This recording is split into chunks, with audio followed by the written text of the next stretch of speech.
নমস্কার, কেমন আছেন সবাই? সৌভাগ্য প্রাপ্তি চ্যানেলে আপনাদের সকলকে আরও একবার অনেক অনেক স্বাগত। আজ আবারও এসেছি আপনাদের সকলের কাছে নতুন আরেকটি ভিডিও নিয়ে, যেখানে আমি আপনাদেরকে জানাবো আপনারা যদি স্বপ্নে দেখেন যে আপনাদের প্রিয় কোনো বন্ধু আপনাদের ওপর রাগ করেছে, তাহলে সেটি কী ধরনের সংকেত আপনাদেরকে দিতে চলেছে সেটাই এই ভিডিওর মাধ্যমে আপনাদেরকে জানাবো। ভিডিওটা শুরু করব তার আগে অবশ্যই বলে রাখি বন্ধুরা, আমার চ্যানেলটিকে লাইক করবেন, ভালো লাগলে অবশ্যই বন্ধুদের সাথে শেয়ার করবেন। এই সংক্রান্ত কোনো জিজ্ঞাসা থাকলে কমেন্ট বক্সে এসে জিজ্ঞেস করতে পারেন। সাবস্ক্রাইব করে বেল বাটনটা প্রেস করে রাখবেন, যাতে আমি যখনই নতুন কোনো ভিডিও দিই না কেন সেটা সরাসরি আপনাদের কাছে পৌঁছে যায়। তো চলুন বন্ধুরা, ভিডিওটা শুরু করি। প্রতিটা স্বপ্নেরই ভালো মন্দ অর্থ থাকে। কোনোটা শুভ সংকেত দেয়, কোনোটা আবার অশুভ সংকেত দেয়।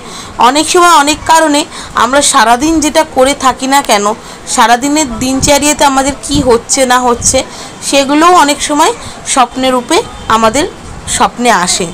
তারই মধ্যে যদি আপনারা বারংবার দেখে থাকেন যে আপনাদের প্রিয় কোনো বন্ধু আপনাদের ওপর রাগ করেছে, তাহলে সেটি কি হয়?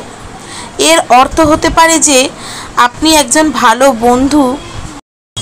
বন্ধু না হওয়া বা সেই বন্ধুর জন্য সেখানে না থাকার জন্য দোষী বোধ করছেন। অর্থাৎ নিজেকে, আপনার যে প্রিয় বন্ধু রয়েছেন তার অসময়ে তার পাশে না থাকতে পারার জন্য আপনি নিজেই নিজের মধ্যে প্রচণ্ড হেজিটেট বোধ করছেন। সেই জন্যেই কিন্তু আপনার এই স্বপ্নটা আসছে। তার একটা কঠিন সময়ের মধ্যে আপনি তার পাশে থাকতে পারেননি, তাকে সমর্থন করতে পারেননি।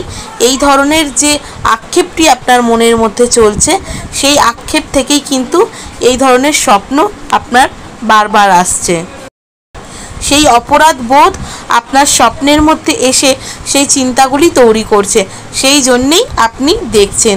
চেষ্টা করবেন যে প্রিয় বন্ধু আপনার আছে, তার সাথে যদি তার কোনো বিপদ আপদ হয়ে থাকে কিংবা তার যদি কোনো কঠিন সময় চলছে এরকম যদি হয়, তাহলে অল্প হলেও তার পাশে থাকার, তাকে সাহায্য করার। তাহলে দেখবেন এই ধরনের স্বপ্নগুলো আর আসবে না। এই ধরনের স্বপ্ন আসার কিন্তু মূল কারণই এইটা, যে অনেক সময় অনেক হয় না, খুব প্রিয় বন্ধু, তার সাথে হয়তো তার অসময় পাশে থাকতে পারিনি, সেই যে একটা অপরাধ বোধ সেটা সবসময় মনের মধ্যে কাজ করে। সবসময় আমরা চিন্তা করতে থাকি যে এটা কেন হলো, কেন এটা করতে পারলাম না, ওর এত বড় কঠিন সময় কেন আমি তার পাশে দাঁড়াতে পারলাম না। এই ধরনের অপরাধ বোধের যে চিন্তা, সেখান থেকেই এই স্বপ্নগুলো আসে। তাই প্রিয় বন্ধু কিংবা সাধারণ বন্ধু, অনেক সময় হয় না অনেক ক্লোজ কোনো ফ্রেন্ড থাকে কিংবা নর্মাল ফ্রেন্ড, যেরকমই বন্ধু হোক না কেন, অসময়ে তার পাশে থাকবেন। তাহলে দেখবেন এই ধরনের স্বপ্ন আর আপনার আসছে না। তো কেমন লাগলো বন্ধুরা আমার এই ভিডিওটা? অবশ্যই আমাকে কমেন্ট করে জানাবেন। সুস্থ থাকবেন, ভালো থাকবেন। দেখা হবে নতুন আরেকটি ভিডিওতে।